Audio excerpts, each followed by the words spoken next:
에이. 하늘 낮은 곳에서 이야기를 한다네. 하늘 낮은 곳에서 노래를 부른다네. 하늘 낮은 곳에서 글을 쓴다네. 하늘 낮은 곳에서 이야기한다네.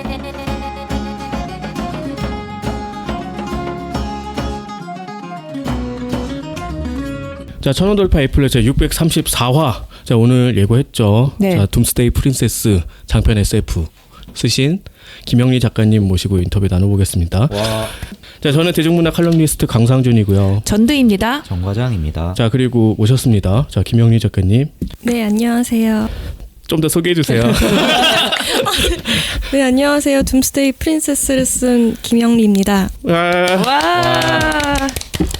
자, 먼저 그 얘기를 요거부터 드리고 시작을 할게요. 네. 자, 둠스데이 프린세스 계속 얘기를 했는데 이제 요 시점 되면은 전 서점사에 아마 공개가 됐을 거예요. 네. 그리고 오프라인에 올라오는 중이라는 게 무슨 뜻이지?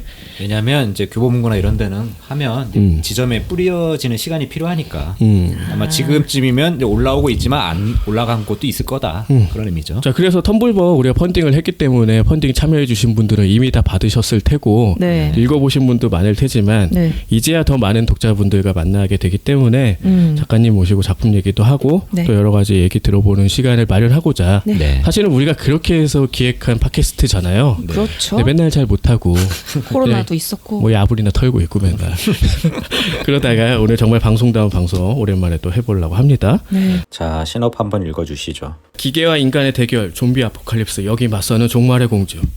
세상이 망하기만을 기다리는 프레포족 부모 밑에서 오직 생존하는 법만 익히며 외롭게 자란 소녀 김존자. 화재로 부모가 사망한 뒤 19의 세계 최고의 테니스 선수가 되지만 이내 도핑 의혹으로 다시 몰락한다. 그녀는 자신을 버린 조국 게르빌과 변덕스러운 세상에 복수하고 재기하기 위해 인간과 기계의 대결을 펼칠 예정인 허큘리스 쇼에 참가한다.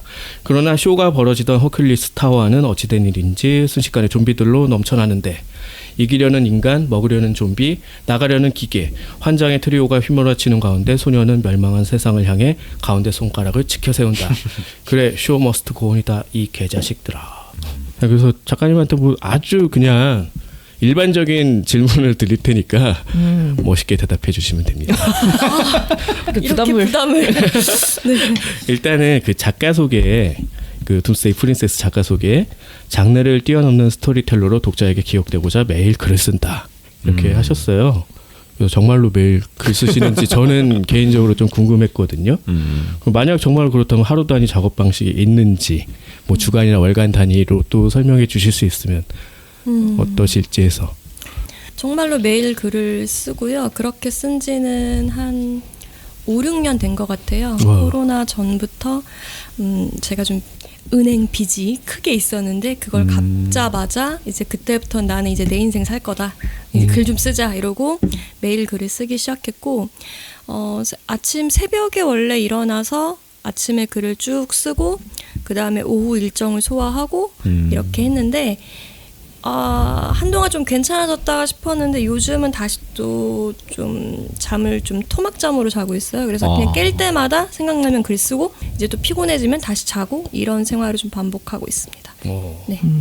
거의 글 쓰고 그냥 휴식 취하고 뭐 이런 정도로 계속 네, 그래서 사실 저는 강연이 들어오거나 네. 지금 여기 팟캐스트도 정말 저는 이제 진짜 오랜만이거든요. 아주 옛날에 치타 소녀와 좀비 소년 때 하고 그래서 너무 좋아요. 이렇게 만남이 있으면 집에 이렇게 절간처럼 이제 강아지들과 함께 생활하고 글만 쓰다가 이제 사람들 만나고 그럼 이제 되게 수줍고 좀 힘들다. 나 어떻게 잘할 수 있을까 싶긴 하지만 속으로는 내적으로는 되게 흥분 상태인 거죠. 너무 좋다. 막 이러면서 이제 네, 그런 괴리가 좀 있습니다. 네. 저랑 다행이네요. 비슷하시네요. 네? 왜 나도 집에 있는 시간 많잖아. 오면 나 즐거워하는 거야. 그만 즐거워했으면 좋겠어요. 나도 그만 왔으면 좋겠다. 그러면 작품이 완성되는데 걸리는 시간도 되게 궁금해요. 왜냐면 너무 많이 쓰셨더라고. 사실은 거기 발표된 것보다 더 많이 쓰긴 했어요. 왜냐면은 이제 웹소설 같은 경우에는 드러내지 않은 필명, 또 다른 필명으로 쓰기도 했고, 뭐 그다음에 써놨지만 마음에 안 들어서 그냥 제가 이제 사장시킨 작품들도 있고 그래서 더 많이 쓰긴 했는데 빠른 편이에요. 그러니까 저는 제가 빠르다는 걸 몰랐는데 출판사 미팅을 하면서 많이들 루틴을 물어보시더라고요. 그래서 저는 이렇게 작업해서 하루에 몇 자 이상 씁니다. 그러더니 뭐라고요? 이렇게 물어보시는 거예요. 그래서 하루에 10,000자 이상 써요. 그랬더니 그게 가능한가요? 그래서 그렇게 쓰지 않으면 제가 계획한 거를 다 쓸 수가 없더라고요. 라고 이제 말씀을 드렸거든요. 근데 그때 한번 몸이 조금 아픈 이후로는 10,000자까지는 이제 쓰지 않고요. 하루에 5,000자 정도 쓰다가 요즘 다시 조금 호흡을 조금 느려서 바꿔보고 있어요, 스타일을. 좀 이제 느리게 쓰면 내가 혹시 글의 문체라든지 어떤 그 접근법이 좀 달라지지 않을까 싶어서 계속 좀 다른 방법을 좀 시도해보고 있는 편입니다. 굉장히 성실하게 쓰시네요. 성실한 거밖에 무기가 없어요. 그래서 요즘 그게 가장 큰 정말 재능 많으신 분들이 너무 많기 때문에 나는 열심히라도 써야 된다. 열심히 쓰다 보면 나아질 거다. 이렇게 믿고 쓰고 있습니다. 근데 그렇게 매일 쓰시려면은 그런 아이디어를 어디서 갖고 오시는지 굉장히 궁금하거든요. 그것도 이제 출판사 미팅에 보면 항상 말씀을 해주세요.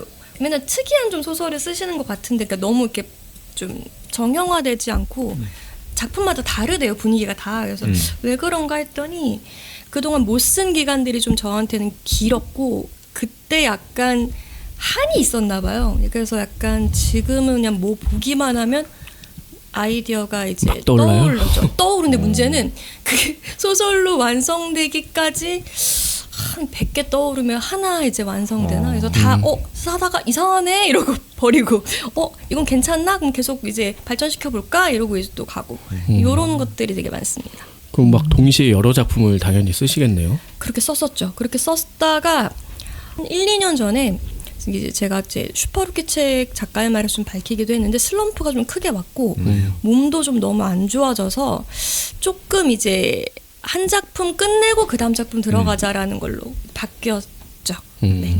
근데 보통은 한 작품 쓰는데 한 초고 기준으로 1-2달이 걸렸는데 동시에 들어가게 되면 더 많이 쓰긴 했었어요. 근데 요즘은 그렇진 않습니다.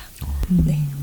옛날에 이사카 코타로가 뭐랑 2개를 동시에 썼다고 막 그 얘기를 한 게 있었거든. 근데 2개가 되게 다른 작품이었어요. 그래서 이 사람은 왜 그렇게 썼냐고 했더니 이거 쓸 때 일하는 기분이 들다가 저거 쓸 때 쉬는 기분이 들고 다시 돌아오면 또 쉬는 기분이 든다는 거예요. 2개를 같이 쓰니까요. 그래서 내가 나도 그렇게 2개 작업한다 그랬더니 너도 천재다. 뭐 누가 그렇게 그러네. 근데 사실 그게 아니라 이렇게 번갈아 쓰는 장점도 있는 것 같아서. 맞아요. 네.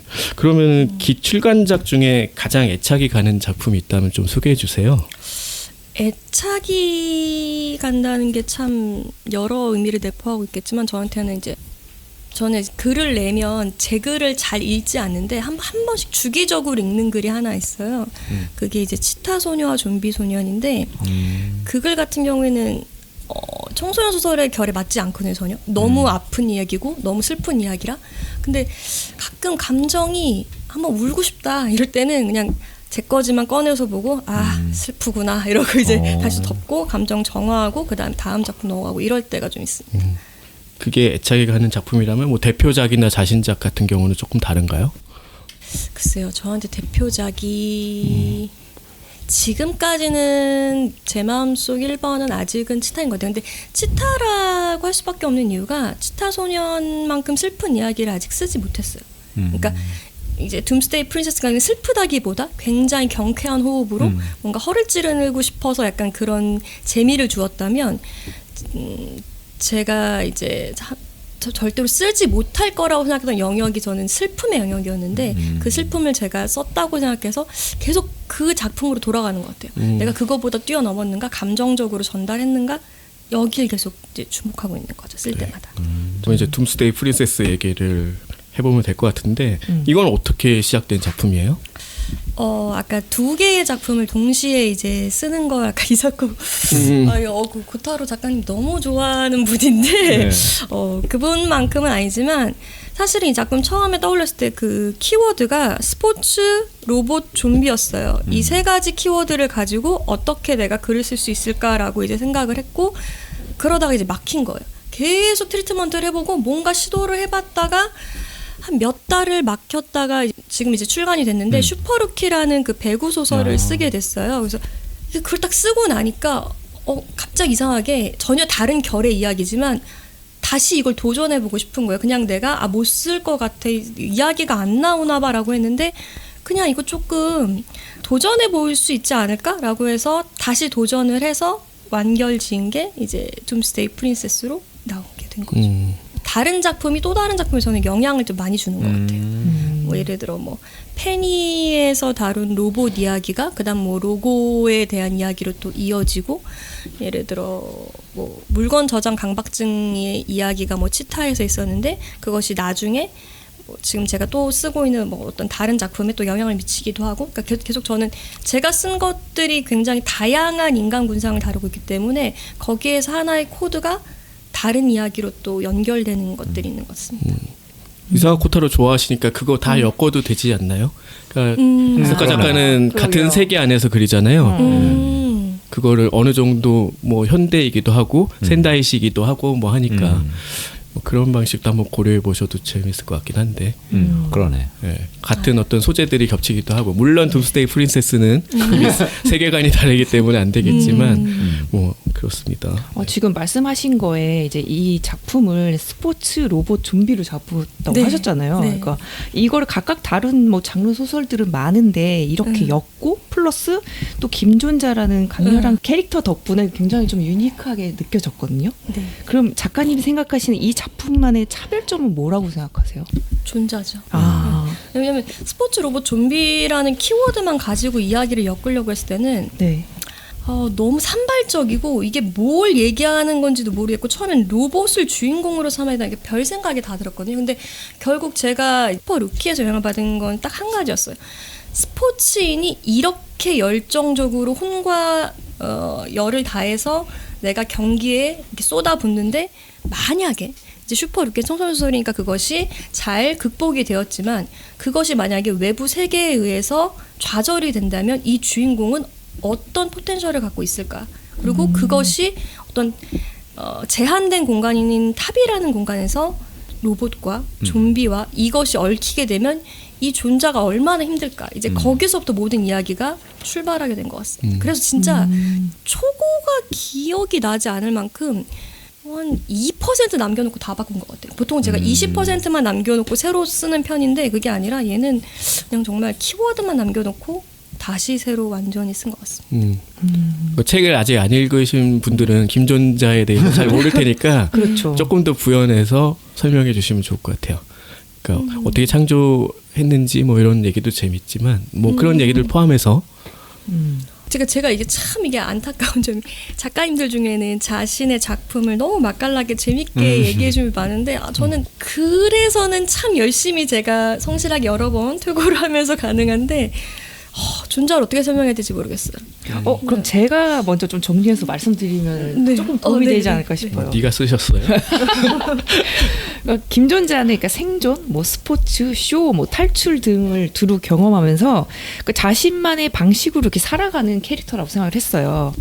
그래서 그 아까 말씀하셨잖아요. 뭐 제한된 공간에서 좌절을 통해서 이제 김존자가 좀 생성이 됐다. 그러면 어떤 감정을 맨 처음에 많이 이입하셨는지 거기서부터 시작하시면 좀 설명하기 쉽지 않을까 싶어요.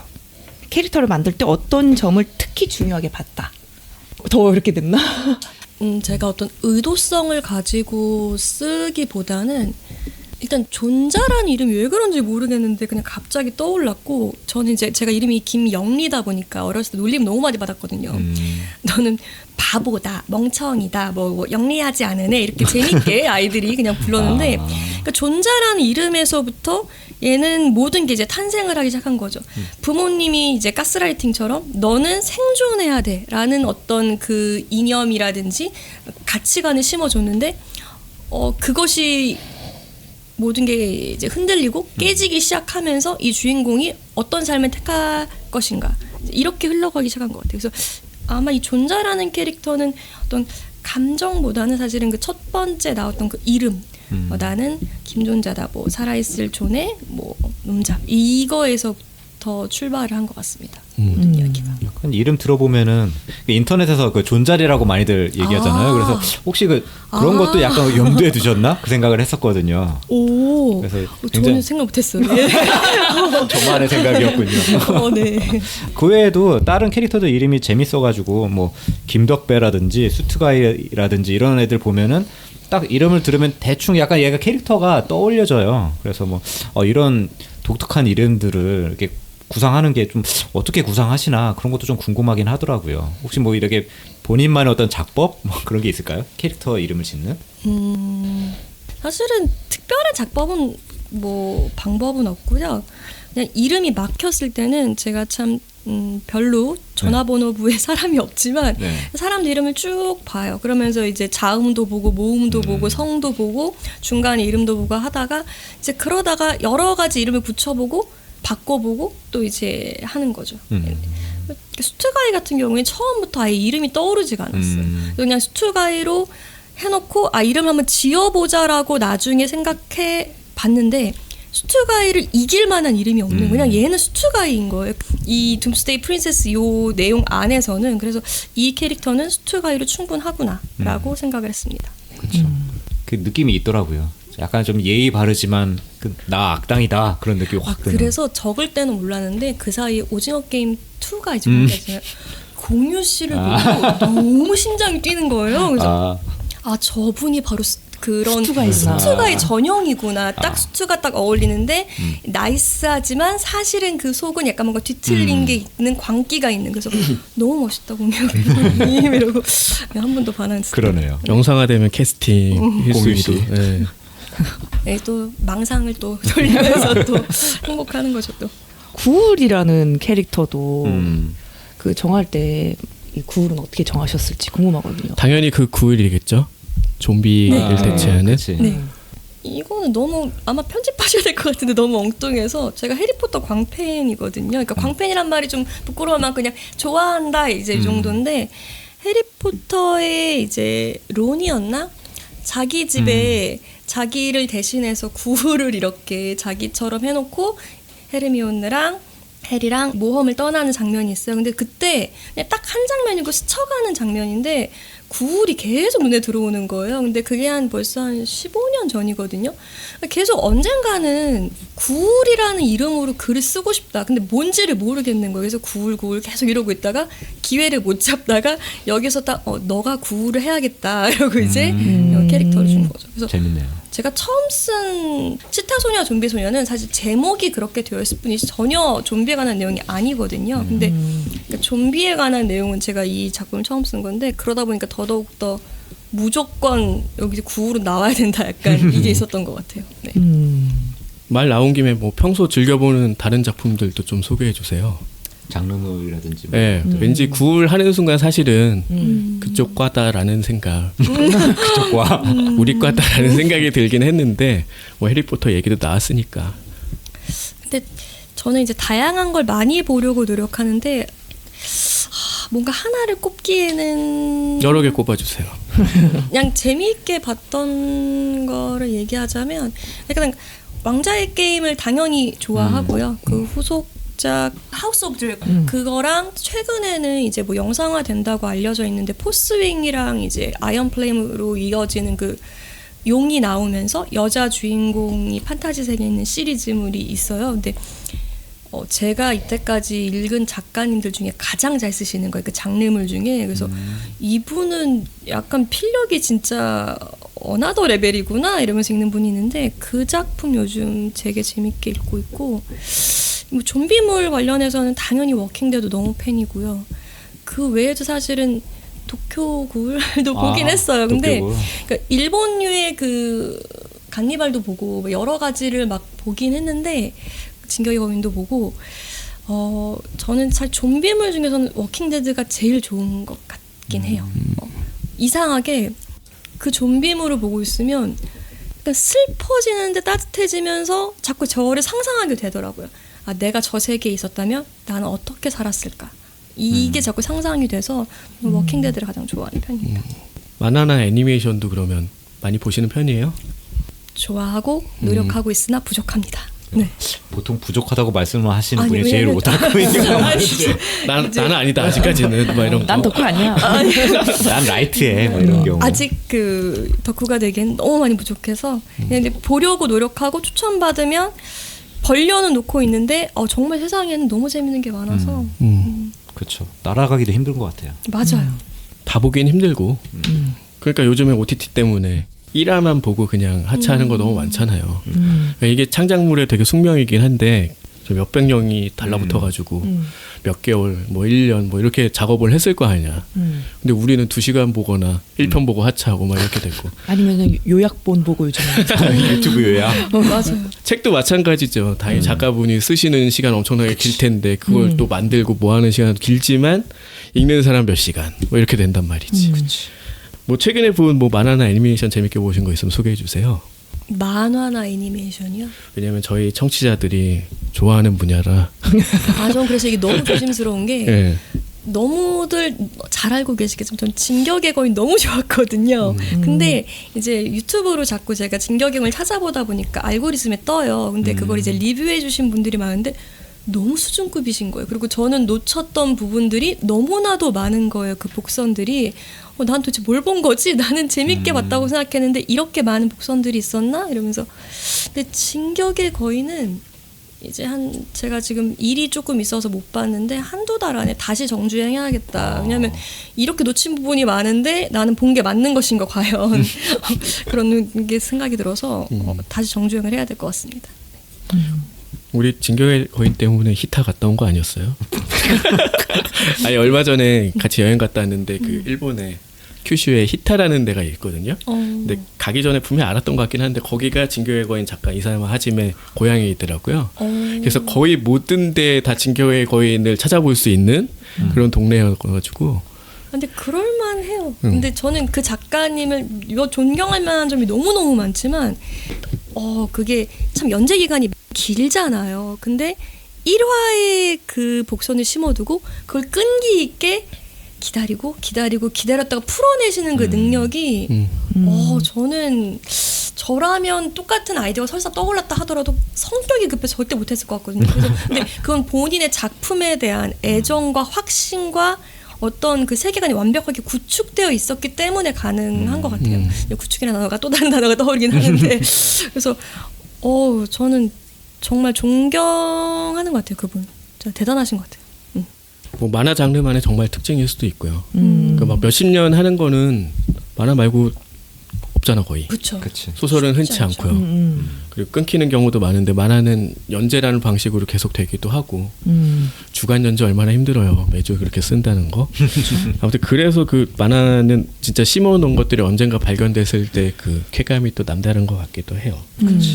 그러면 좀 이제 둠스데이 프린세스 얘기 좀 여쭤보자면 그 김존자나 김덕배 뭐 굴 하나가 그 좀비 아포칼립스 생존기를 이제 펼치는 동시에 어떻게 보면 이건 김존자라고 하는 한 소녀의 성장기이기도 한 것 같아요. 그래서 이거의 책의 독자는 어떻게 보면 성인과 청소년을 모두 아우른다고 봐도 될 것 같은데 그게 맞을지 한번 그것도 여쭤보고 싶긴 했어요. 제가 청소년 소설을 오래 써오기도 했고 그래서 그런지 아마 더 독자분들이 그렇게 느끼실 것 같아요. 저는 성장이라는 게 물론 성인에게도 폭발적으로 그런 일이 일어날 수 있지만 딱 그 시기가 청소년 시기가 되게 많이 이루어지는 단계라고 보는데 제가 최근에 강연 준비하면서 찾아본 자료를 보니까 저희가 알고 있는 사춘기라는 게 되게 한 15세 정도로 한정되어 있잖아요. 그래서 15세 뭐뭐뭐 이런 작품들을 많은데 실제로는 좀 시기가 이제 뭐 시대가 변해서 그런지 모르겠는데 10대 초반에서 20대 초반까지라고 하더라고요. 그래서 저는 쓰면서는 몰랐지만 존자 역시 한 번도 겪어보지 못한 어떤 감정의 폭풍, 어떤 성장이 이때 이루어졌겠구나. 단지 좀 늦어졌을 뿐이구나. 우리가 보통 알고 있는 시기보다 이게 좀 있는 것 같고 청소년들에게 권하고는 싶으나 청소년 문학은 이제 항상 느끼지만 굉장히 보수적이에요. 그렇죠. 부모님들도 그렇고 학교 선생님들도 그렇고 어떤 작품을 보실 때 제가 이제 치타소년과 좀비소년에서는 욕설이 나오거든요. 왜냐하면 그 노숙자라든지 그 어떤 세계관에서 약간 거친 삶을 살고 있는 주인공이기 때문에 근데 댓글을 보는데 거기에서 정말 큰 욕설이 아니라 그냥 지나가는 그런 욕설이었는데도 너무나도 힘들었다 읽기에라고 말씀하시는 분들이 있는 거예요. 그래서 이렇게 보수적이구나. 근데 그게 청소년들이 뽑은 문학상으로 이제 그의 성장이 됐거든요. 그래서 이게 체감이 되게 다른 거예요. 부모님들이라든지 선생님들이 보시는 어떤 내 자녀 혹은 내 학생에게 권해주고 싶은 책과 막상 학생들이 나 이거 재밌는데? 라고 느끼는 그 지점이 조금 다른 것 같다는 생각은 좀 하고 있습니다. 청소년들은 좀 더 전진하고 싶은데 여기서는 좀 보수적으로 잡는다. 그렇게 볼 수도 있겠네요. 예전에 채식주의자 같은 경우에도 이제 부모님들이 많이 걱정하시잖아요. 그 책이 굉장히 내용이 세기 때문에. 근데 제가 고등학생 친구랑 그 얘기를 해봤을 때 저는 오히려 채식주의자 읽으면서 이거 이렇게 세도 되나라고 싶은 지점이 있었는데 고등학생인데 책을 좋아하는 학생들은 전혀 그렇게 받아들이지 않고 이게 왜요? 왜 이런 거에 사람들이 불편해하는 거죠? 라고 이제 얘기를 하는 거여서 이게 나도 아니려고 하는데 어느 순간 갇힌 게 조금 있었나? 라는 생각이 좀 들었던 것 같습니다. 그러네요. 우리가 지금 그 나이대를 살고 있는 건 아니니까. 그렇죠. 근데 문화생활을 많이 안 한 사람일수록 그래서 보수적으로 변하는 것 같아요. 그러니까 자기가 겪어보지 못한 세계를 접하는 게 여러 가지 이제 매체를 보면서 막 느끼고 경험하고 이런 건데 갇혀 있으니까 이 세계만이 전부인 거라고 생각하는 사람들이 그 말 그대로 보수적으로 변하는 것 같거든요. 맞아요. 사실은 진짜 많이 읽은 사람들은 정말 그런 얘기를 잘 안 하고 오히려 그런 감각이 좀 무뎌져가지고 너무 자유로운 경우가 많잖아. 이 정도야 뭐 이렇게 그렇게 하다가 뭐 이렇게 하는 경우도 있고. 그래서 저는 궁금했던 게 사실 여쭤보려고 했던 게 청소년 소설하고 일반 성인 대상의 장르 소설하고 차이가 무엇일까? 사실 저로서는 정확히 딱 그 구분하기가 좀 어렵기도 하고 그래서 이제 쓰시는 분 입장에서는 어떤 명확한 그런 기준점 같은 게 있을까라는 생각에서 여쭤보고 싶었거든요. 저는 둠스데이 프린세스를 쓸 때 청소년 소설이라고 생각하지 않았어요, 전혀. 그러니까 그 이유, 첫 번째 그것보다 잡았던 이유가 여기에선 내가 금기를 두지 않는다. 여기선 뭐 내가 물러나고 뭘 이렇게 좀 다듬고 이러지 않겠다. 근데 하지만 내가 좋아하는 취향이란 것이 있으니 어디까지 나는 재미있어 하면서 쓸 수 있을까.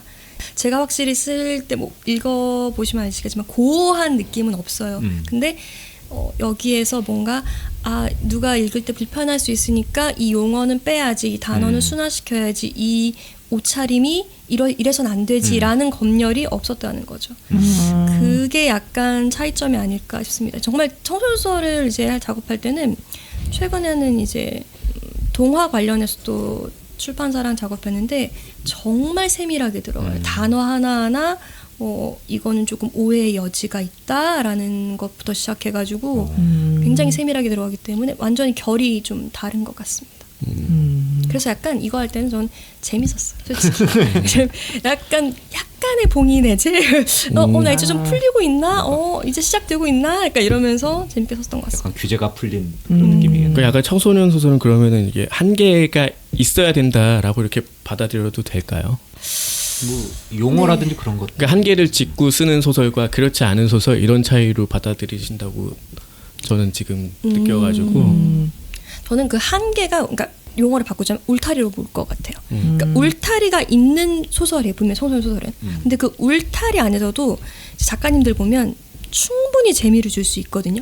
근데 저는 약간 그 재미도 너무 좋지만 그 울타리 넘어가서의 재미도 사실은 뭐 진격의 거인과 좀 다르지만 담 넘어서의 뭔가 이야기도 더 이제 해보고 싶은 거죠. 그래서 이 둠스데이 프린세스 같은 경우에는 처음부터 담 넘어 이야기를 조금 해보고 싶다. 그 경계의 이야기로 느껴질 수도 있겠지만 거기로 한번 가보고 싶다라는 열망이 담겨져 있었던 것 같습니다. 네. 담은 잘 넘은 것 같습니다. 그러면 청소년 소설의 경우에는 아예 뭐 결론이라던가 중심 메시지를 아예 선정하고 하신다면 둠스데이 프린세스는 그런 거 없이 그냥 했다 이렇게 그렇죠. 이해될까요? 실제로 저는 청소년 소설도 그 주제 의식을 정하지 않고 쓰거든요. 그러다 보니까 출판사에서 미팅할 때 항상 이거 키워드가 뭔가요? 이거 주제 의식이 뭔가요?라고 항상 물어보시는 거예요. 뭐야 국어 시험이면 뭐야? 재밌게는 읽었는데 이거 뭐죠? 라고 이제 저한테 물어보셔서 저도 모르겠는데요. 뭘까요? 이제 이러면서 이제 역으로 물어보는데 그걸 듣고 이제 느낀 게 다른 분들은 제가 작가님들을 잘 몰라서 출판사 통해서만 듣는데 이렇게 쓰시는구나. 키워드랑 주제의식을 잡고 가시는구나. 근데 나는 그냥 그러지 않고 그냥 재미를 따라서 내가 쓰고 싶은 이야기를 써서 그러다 보니 맨 마지막에 근데 주제가 뭐죠? 라고 이제 물어보면 이제 당황하는 거죠. 네. 이제 그러게요. 뭘까요? 이제 이러면서 이야기가 시작되는 거죠. 그럼 처음부터 끝까지 다 짜놓고 쓰시는 건 아니네요. 실제로 슈퍼루키 같은 경우에 좀 특이하게 작업을 했어요. 신업 단계를 먼저 보시고 그다음 계약서를 쓰고 그 다음에 이제 제가 자료 조사하고 진행을 했거든요. 근데 신업이랑 한 10% 똑같아요. 다른. 근데 제가 처음에도 말씀드렸어요. 저는 신업을 써보지도 않았고 잘 쓰지도 못하기 때문에 분명히 달라질 거다. 왜냐하면 신업까지는 아니어도 제가 처음에 잡은 줄거리가 있을 텐데 그 줄거리랑 항상 달라지거든요. 그래서 많이 달라질 거예요. 그럼 극단적으로 80%까지 달라질 수 있어요. 그랬는데 안 믿으셨던 것 같아요. 아이 설마 그 정도까지야. 근데 보시고 정말 달라지셨네요. 라고 이제 말씀을 하셨는데 그래서 이 작품도 진짜 많이 뭔가 정해놨었거든요. 거의 그대로 따라가자는 것 같아요. 그러니까 뭐가 한 장면이 바뀌면 제가 예전에 드라마 작업을 할 때 이제 배운 건데 앞쪽에서 이제 수정을 할 때 예를 들어 1, 2화에서 뭔가 한 코드가 바뀌면 뒤에 뭐 80회 써놨든 말든 상관없이 다 버리고 다시 써야 돼요. 그러니까 그 하나의 코드가 모든 균형을 바꾸게 되는 거거든요. 저 같은 경우에 존자 같은 경우에도 처음에 캐릭터를 이제 어느 부분을 딱 수정하면서 모든 결이 다 바뀌더라고요. 그 내용이 뒤에 따라오는 것들이. 네, 그랬습니다. 그것도 모르고 제가 몇 군데 수정을 요청을. 아닙니다. 근데 수정하자고 말씀해 주신 부분이 되게 좋았어요. 저는. 네. 다행입니다. 특히 그 둠스데이 그 비밀번호. 거기까지. 네. 자세한 건 책에서 찾으시길 바랍니다. 그러면은 둠스데이 프린세스 중심으로 설명해 주셔도 되고 다른 작품도 괜찮은데 지필 중에 뭐 독자의 피드백이라던가 주변의 반응이라던가 아니면 그때 당시 보고 있던 뭐 영화, 소설, 뭐 드라마 등등 해서 영향을 받아서 뭐 변경되거나 이런 부분은 굉장히 많으시겠네요. 맞아요. 네. 근데 사실은 저는 혼자 작업을 하고 아까도 말씀드렸지 아는 작가님들이 없다 보니까 어디 물어볼 데가 없어요. 그래서 이거 출판사에 투고하기 전까지 제가 이게 괜찮게 썼는지조차 모르겠는 거예요, 항상. 그래서 투고를 해보고 이제 연락이 오면 괜찮게 썼나 보다 이제 생각을 하는 건데 이제 그 전에 약간 고민하는 지점들이 있는데 존자가 원래는 팔을 자르려고 했어요. 팔을 자르려고 했는데 너무 다 완성이 됐어요. 모든 그림 완성이 됐는데 계속 걸리는 거예요. 이게 잘라도 되나? 좀 다른 얘기는 치타에서도 제가 주인공의 다리 한쪽이 없거든요. 그래서 이거 괜찮을 것 같기도 하면서 아닌 것 같기도 하고 좀 이제 많이 헷갈려서 아는 고등학생한테 남학생한테 물어봐요. 상황이 이러이러한 세계관이 있는데 거기서 주인공이 이런 상황이 되었고 이제 내가 지금 팔 하나를 자르려고 한다. 괜찮을 것 같니? 이랬더니 왜 자르려고 하시는 거죠? 이러고 이제 역으로 질문하는 거죠. 그 질문에 대한 제 답변이 준비되어 있었다면 다다다닥 이야기를 해줘야 되는데 그러게 나는 왜 자르려고 하는 거지? 라고 또 이제 다시 한번 생각을 해보게 되는 거예요. 살릴 방법이 있나? 살리고 나선 스토리가 괜찮게 갈 수 있나? 라고 이제 다시 점검을 했고 이제 그래서 처음부터 또 다시 이야기를 또 직조해서 쓰게 되었습니다. 그러니까 계속 바뀌는 거죠, 쓰면서. 좋은 피드백이네요. 그냥 지엽적인 얘기긴 한데 근데 보통 장르물에서는 팔을 잘라도 의수라는 게 있잖아요. 그쵸. 그래서 그거를 여러 가지 방식으로 활용을 해서 보통 자르고 시작하는 데도 많잖아.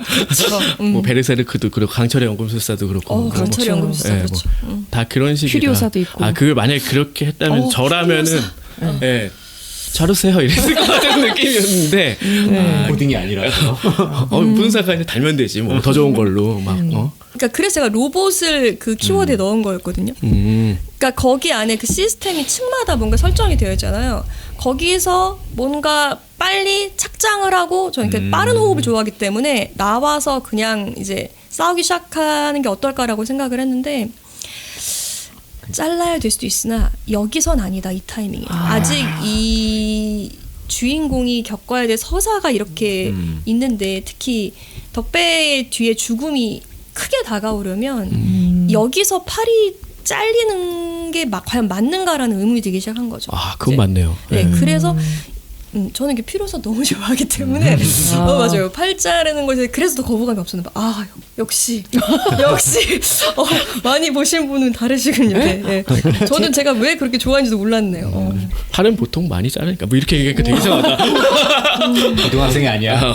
아무튼 그렇고. 아니 그 얘기를 듣다 보니까 그러면은 지금 이미 뒷얘기도 약간 생각하시고 계신 느낌이거든요. 그럼 만약에 후속편이 나오면 거긴 혹시 팔이 잘릴 가능성도 있지 않나? 왜 이렇게 자르고 싶어해 이 사람들이? 혹시 뭐 생각하신 거 있으신지요? 근데 저는 이제 거의 모든 작품이 네. 항상 이제 생각을 돌려요. 만약에 여기서 끝나지 않는다면이라고 이제 혼자 생각을 하는 거는 이제 있기는 있는데 그것이 이제 현실로 이제 될 것인가 아니면 또 그냥 저만의 이야기로 남을 것인가 아니면 뭐 이제 강연 가서 뭐 투 언제 나와요 그러면 했을 때 썰로 푸는 용도로 남을 것인가 이제 그거는 저도 잘 아직 모르겠습니다. 근데 생각이 나는 지점들은 또 있는 것 같아요. 이 부분은 이렇게, 뭐 저 부분은 저렇게 이러면서. 네. 굉장히 상업적인 판단. 네. 그렇죠. 시간을 둔 거네요. 책이 많이 팔려야 그러니까 팔리면은 속편을 낼 수 있고 대부분 뭐 영화 드라마 만드는 사람들 입장과 굉장히 뭐 흡사하다 이렇게 볼 수도 있겠네요. 많이 팔려야 될 텐데. 하면 되지. 그리고 아까 또 생각이 난 게 그래서 이런 소설을 쓰셔가지고 이제 출판사에서 평가를 하면은 잘 쓴 거고 이렇게 말씀하셨는데 저희한테 왜 투고를 하셨는지 왠지 여기 덕후 같아서. 첫 미팅 때도 말씀드렸는데 사실 알라딘에서 장르 소설 그 파트를 보고 저는 계속 말씀드리지만 아는 분들이 없다 보니까 정보를 얻을 데가 없어서 항상 그걸 봐요. 네. 온라인 서점에 들어가서 요즘은 이런 소설들이 인기가 많구나. 이런 소설들을 이런 출판사에서 출간을 해주네. 그런 걸 보는데 장르 소설은 제가 이제 많이 겪어보지도 못했지만 사실은 참 아직도 더 열심히 많이 우리가 사랑해줘야 되고 노력해야 하는 파트인 것 같아요. 그렇죠. 그런 상황에서 저는 이제 표지에 굉장히 많이 흔들리는 사람인데 이제 표지의 어떤 결을 보고 이분들이 추구하는 방향 이런 걸 좀 보는 편인데 사실 표지가 좀 많이 그때 들어왔었고요. 전작들 그쵸. 같은 경우에 그래서 이제 투고를 했는데 이제 너무 빨리 연락이 오니까 너무 좋았죠. 감사하다라는 저희도 마음으로 감사하죠. 네. 오키나와의 그 네. 밤을 비행기 안에서. 폭설의 밤을 그 소설로 달랠 수 있었죠. 다행입니다. 네, 그때 첫 미팅 때도 말씀드렸지만 진짜 네. 거의 만 하루 묶여 있었잖아. 맞아요. 그래서 읽을 게 없어서 막 짜증이 막 이빨이 난 상태였는데 투고가 그날 2개가 들어와가지고. 근데 일을 해도 돼 말아야 돼 막 이러고 있었잖아요. 아니 나 그런 생각을 잘 안 해. 뭘 일을 해. 아니 그러니까 일을 하면 안 돼. 놀러 왔는데. 근데 아무튼. 너무 이제 재밌는 작품이 들어왔어. 그래서 내가 라고. 깜짝 놀라고 이거는 뭔가 들어온 것 같다.